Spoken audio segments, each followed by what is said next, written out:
Right, guys, this video is about car ownership. So if you own a car, or you believe you own a car, or a van, or a truck, whatever, share this around and give this information out. Now, this information is not new, but it may be new to a lot of people that listens to this TikTok video. Now, I've recently purchased a car. Okay, so when I've gone into the showroom, a great salesman, okay, nice guy called Jack, and he had his manager Mal, who I spoke to a bit later on, and I basically said to the manager, am I going to get the MCO? Now, the MCO is a manufacturing certificate of origin. Now, anything that is created, there'll always be an owner, someone who's created. So if you create it, you own it. That's a fact. So every car that comes off the production line has to have an MCO, manufacturing certificate of origin. So the process, basically what happens is, when the cars come into the showroom, that basically gets sent off to the DVLA. Now, when I asked the manager, am I going to get the MCO with the car, he sort of smiled. And then we had a bit of a discussion about it. So he knows about it. These managers in these showrooms, they know the crack. So the MCO, that's the ownership. So that certificate gets sent when you buy it, and especially brand new, when you buy it, obviously the registration plate which you choose, because sometimes you can choose what registration plate you want. The MCO certificate gets sent to the DVLA. Okay, so they have the ownership of the car. You then get a V5 form, okay, with the registration, which will state on it, and have a look at it. Okay, it will say this is not the proof of ownership. Okay, because you don't own the car. If you had the MCO, you would own it. So just think about that basic, right? If you buy a car brand new and you've paid £20,000, £25,000, then you don't own the car. You think you do, but you don't. Okay, the DVLA own it because they have it. So give them a ring. Write to them. You want the MCO, you want the certificate because you are the owner.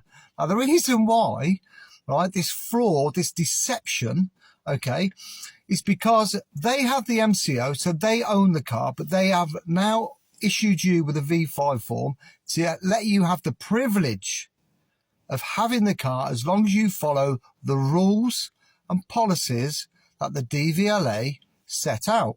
And if you don't follow their rules and policies and conform, then they can come and take the car off you. Because it's in the legal world, they're perfectly okay to do what they're doing.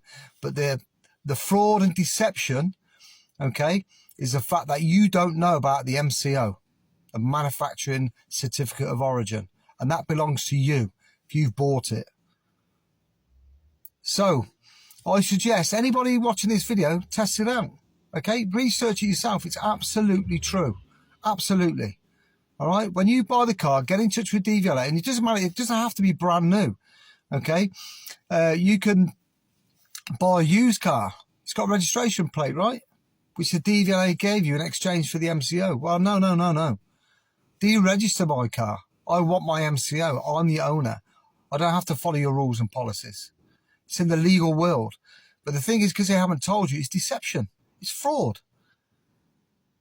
So do something about it. Everybody wakes up to this bullshit and all come together. I mean, find out, right? When you find out that the MCO is true, right?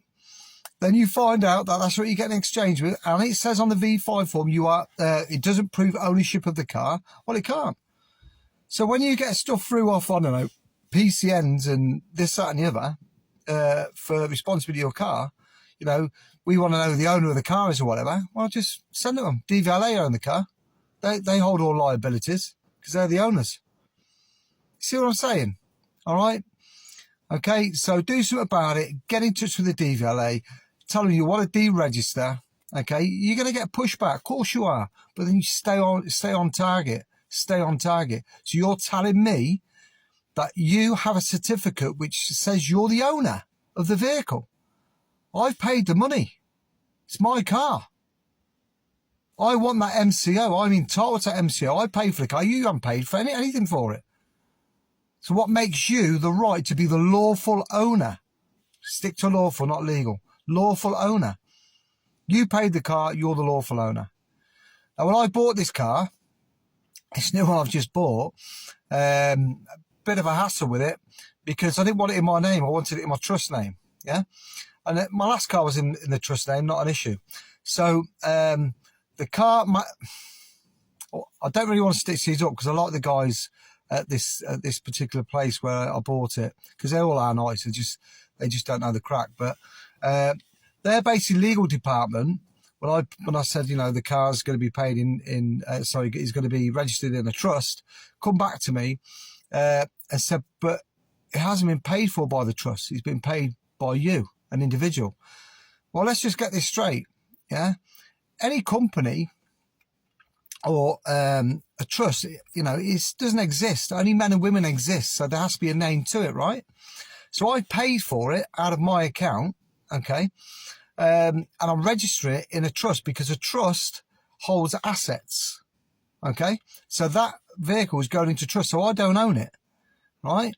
So the people at the garage are coming back to me and saying, well, the legal department or the risk department from the legal department is stating there's a risk. Well, what's the risk? I've paid the cash. You've had the cash. You've had the money.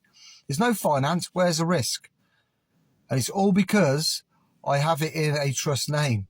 So, unfortunately, I've had to suck it up because I wanted the car as soon as for what I do. And I'm not going to say that on here. So, basically, I've got the car. Now I've got the car. All I'm going to do now, okay, once I've had it, is then I've got the V5 form. So then it'll be put into the trust. So then I'll be in charge. But it just goes to show you what risk is there of me putting a car. I'll tell you what it is. It's because they've probably been instructed by DVLA that they want a man or woman's name on it. Now, the reason why they want a man or woman's name on it is because then you're held responsible for it. Well, that's not the case. Okay. So it will be going into a trust name once I get the V5 form because, you know, there's more than one beneficiary who will be having access to the car, so to speak. Anyway, leave your comments and like, and if you're not following, please follow and share this with every car owner, okay? And start doing something about it. All right, take care, guys.